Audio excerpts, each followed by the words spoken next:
আজকের এই সুন্দর আই মেকআপটা দেখতে হলে ভিডিওটা কিন্তু পুরোপুরি লাস্ট অবধি দেখতে হবে। ফেসটাকে আগে থেকেই প্রিপারেশন করে আমি সুইস বিউটির একটা ইলুমিনেটর লাগালাম, তারপরে কনসিলার লাগাচ্ছি, একটা ডার্ক কনসিলার মেকআপ রেভলিউশনের প্যালেট থেকে আমি এই কনসিলারটা নিয়েছি। আর ডার্ক কনসিলার দিয়ে আমার আন্ডার আইয়ের ডার্ক সার্কেল আর অ্যাকনে মার্কগুলোকে কালার কারেকশন করে নিলাম। তারপর একদমই হালকা হালকা করে ব্লেন্ড করে আমি ফাউন্ডেশন নিয়ে নিচ্ছি, রিকোটের ফাউন্ডেশন আর সুইস বিউটির সেই ইলুমিনেটরটা ফাউন্ডেশনের সাথে মিক্স করে নিলাম, যাতে আমার ফাউন্ডেশনটা লাগানোর পর একটা ম্যাট ফিনিশ না দিয়ে একটু গ্লোই ফিনিশ দেয়। তারপর ভালো করে আমি বিউটি ব্লেন্ডার দিয়ে এটাকে পুরো ফুল ফেসে অ্যাপ্লাই করে নিচ্ছি।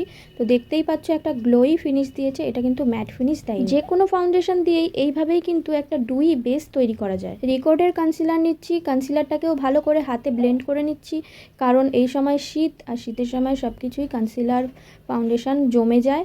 হাতে একটু ব্লেন্ড করে নিলে কিন্তু ব্লেন্ডিংটা ভালো হয় আর ফিনিশিংটাও ভালো। এরপর আমি লাগিয়ে নিচ্ছি ম্যাকের ফিক্সার। এই ফিক্সারটা কিন্তু মেকআপের সাথে সাথে এবং মেকআপের শেষেও লাগানো যায় ফিক্সার হিসাবে। মেকআপের সাথে সাথে লাগালে মেকআপটা লং লাস্টিং হয়। তো এরপরে আমি কম্প্যাক্ট লাগিয়ে নিয়েছি। আমি কিন্তু আলাদা করে লুজ পাউডার লাগালাম না, কারণ আজকে আমি ম্যাট ফিনিশ চাইছিই না। তারপর শিবানার প্যালেট থেকে আমি কন্ট্রোর করে নিচ্ছি আমার গাল, নাক আর জ লাইনটাকেও একটু ডিফাইন করে নিলাম। এরপরে ওই প্যালেট থেকেই আমি একটা ওয়ার্ম আন্ডারটোনের ব্লাশ লাগিয়ে নিচ্ছি।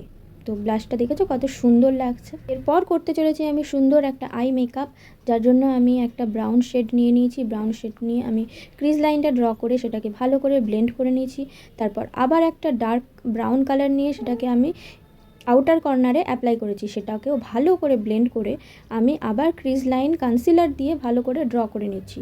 আর এই যে আই মেকআপটা, এটাকে বলা হয় half cut crease eye makeup. কনসিলারটাকে আমি ভালো করে ইনার কর্নার থেকে মিডিল অবধি একটা রাউন্ডভাবে অ্যাপ্লাই করে নিয়ে তার উপরে আমি একটা হালকা কালারের আইশ্যাডো লাগিয়ে নিয়েছি। এরপর শেষে যে আমি ডার্ক কালারটা নিয়েছিলাম তার সাথে আমি ওই লাইট কালারটাকে ব্লেন্ড করে নিলাম। ব্লেন্ড করার পর আমি একটা ব্ল্যাক কালারের আইশ্যাডো নিলাম। আর এই ব্ল্যাক কালারটাকে আমি আইল্যাশের বরাবর, আইল্যাশের একদম কাছাকাছি আইলাইনারের মতো করে অ্যাপ্লাই করছি আর ভালো করে ব্লেন্ড করছি। আর সেটাকেই আমি অ্যাপ্লাই করার পর একটু লাস্টের দিকে আউটার কর্নারেও টেনে দেবো। তার আগে আমি একদম সরু করে আইলাইনার লাগিয়ে নিচ্ছি। আইলাইনার লাগিয়ে এবারে তারপরে সেটাকে আমি ব্লেন্ড করব। আর এই আই লুকটা কিন্তু এখন ভীষণ ট্রেন্ডিং চলছে। তো লাইনারটাকেও আমি একটা স্মাজ লুক দেওয়ার জন্য আরেকবার ব্ল্যাক কালারের আইশ্যাডোটা নিয়েছি। একটা অ্যাঙ্গুলার ব্রাশ দিয়ে ভালো করে লাইনারটাকে স্মাজ করে টেনে দিলাম সরু করে।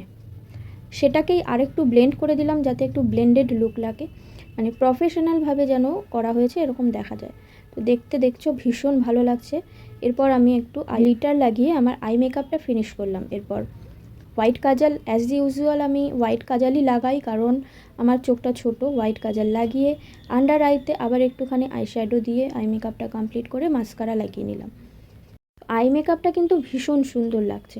এরকম সুন্দর সুন্দর আই মেকআপ শিখতে চাইলে কমেন্টে অবশ্যই জানাও। একইভাবে আমি আমার সেকেন্ড আইটাতেও করে নিয়েছি। তো চোখ দুটো দেখতেই পাচ্ছ কত সুন্দর লাগছে। লিপস্টিকও আমি এর মধ্যেই লাগিয়ে নিয়েছি, সেটা আর ভিডিওর ক্লিপ নেওয়া হয়নি।